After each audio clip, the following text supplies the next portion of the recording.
नमस्कार सबैजनालाई। म यहाँनिर यो के भन्छ यो फुङफुङ झर्ना मुनि आइरहेको छु।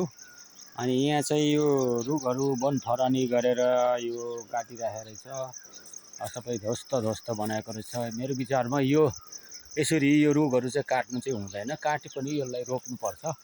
यो बिरुवा छैन भने, यो जङ्गल छैन भने मान्छेलाई गाह्रो हुन्छ अनि शीतल हुँदैन, पानी पर्दैन। त्यसले गर्दाखेरि यो फुङफुङ झर्ना त्यही हो। अनि यो पारी ठुलो घन जङ्गल छ। त्यसपछि उता गाउँ उता छ। यो यस्तो राम्रो छ यो ठाउँहरू।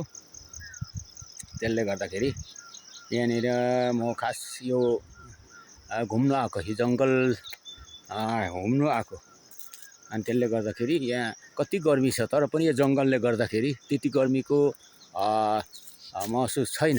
त्यसले गर्दाखेरि जङ्गलले मान्छेले शीतल दिन्छ, बेलामा पानी पराउने काम गर्छ, रुख बिरुवाले फाइदा गर्छ।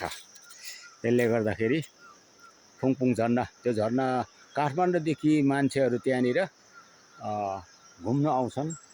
तपाईँहरू नि अब आउनुभयो भने यहाँ राम्रो हुन्छ। त्यहाँ होटेल छ एउटा खाना बस्नलाई।